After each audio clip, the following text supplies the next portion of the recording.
ఉమ్మడి కరీంనగర్ జిల్లా Sultanabad municipality chairman ఎన్నిక హాట్ టాపిక్ గా మారింది. మున్సిపాలిటీలో చైర్మన్ అభ్యర్థి కోసం త్రిముఖ పోటీ నెలకొంది. మున్సిపల్ ఎన్నికల్లో సుల్తానాబాద్ లో 15 స్థానాలు ఉండగా కాంగ్రెస్ పార్టీ 12 స్థానాలు కైవసం చేసుకుంది.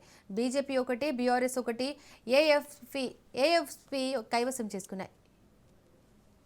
కాంగ్రెస్ పార్టీకి క్లీన్ స్వీప్ అవ్వడంతో చైర్మన్ అభ్యర్థి ఎవరన్నది ఉత్కంఠగా మారింది. అధికార పార్టీ నేతల మధ్య ఆధిపత్య పోరు పెరగడంతో చైర్మన్ పీఠం ఎవరికి దక్కేనంటూ ఉత్కంఠ వాతావరణం నెలకొంది.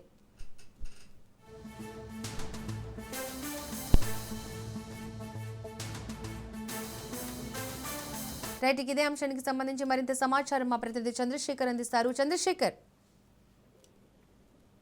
దీపిక, పెద్దపల్లి నియోజకవర్గం సుల్తానాబాద్ మున్సిపాలిటీలో ఒక పక్క కాంగ్రెస్ పార్టీకి మొత్తం 15 కౌన్సిలర్ అభ్యర్థులు స్థానాలు ఉండగా 15 వార్డులలో 12 వార్డులను కాంగ్రెస్ పార్టీ కైవసం చేసుకుంది. ఒక వార్డు బీజేపీ, ఒక వార్డు ఆల్ ఇండియా ఫార్వర్డ్ బ్లాక్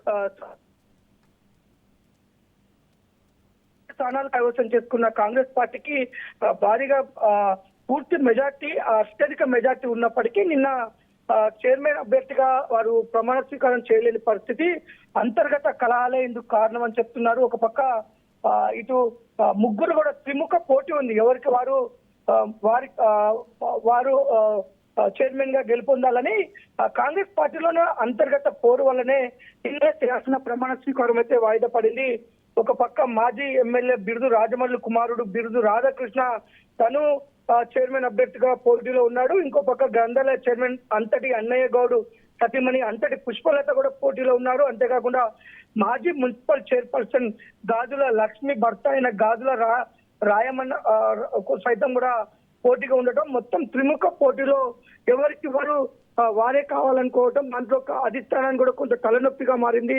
అంతర్గత కలహాలు సద్దుమణిగా పోవడంతో ఒక్కసారిగా ఈ యొక్క కారణంతోనే పూర్తి మెజార్టీ ఉన్నప్పటికీ కూడా కాంగ్రెస్ నిన్న చైర్పర్సన్ ఎన్నికల్లో ప్రమాణ స్వీకారం వాయిదా పడింది. ఈ నేపథ్యంలోనే ఈ రోజు జరిగే ఎన్నికలో అసలు ఒక కొలిక్కి వస్తుందా, వీరి మధ్య ఉన్న అంతర్గత విభేదాలను అధిష్టానం సద్దుమణిగిచ్చి ఏ విధంగా ముందుకెళ్తుంది, ఎవరిని చైర్పర్సన్ గా ఎన్నిక అయ్యే అవకాశం ఉంటుందనే ఉత్కంఠ వాతావరణం నెలకొని ఉంది. ఎందుకంటే ఒక పక్క ఉమ్మడి కరీంనగర్ జిల్లాలో కూడా నిన్న మెజార్టీ స్థానాలు కైవసం చేసుకున్న అందరూ చైర్మన్, వైస్ చైర్మన్ ఎన్నిక సాక్షిగా జరిగినప్పటికీ ఇక్కడ పూర్తి మెజార్టీ ఉండి కూడా ఈ పెద్దపల్లి నియోజకవర్గంలోని సుల్తానాబాద్ లో చైర్మన్, వైస్ చైర్మన్ ఎన్నిక వాయిదా పడడం సర్వతా కొంత చర్చనీయాంశమైంది. ఈ రోజు మొత్తం ఉత్కంఠ వాతావరణం అయితే నెలకొంది. ఒక పక్క కాంగ్రెస్ పార్టీలో ఉన్న ఆశావాదులకు ఎవరికి ఏమి హామీ ఇస్తారు, ఏ విధంగా బుద్ధగిస్తారు, ఎవరికి చైర్మన్, వైస్ చైర్మన్ పదవి కట్టబెడతారని మొత్తం కూడా సర్వతా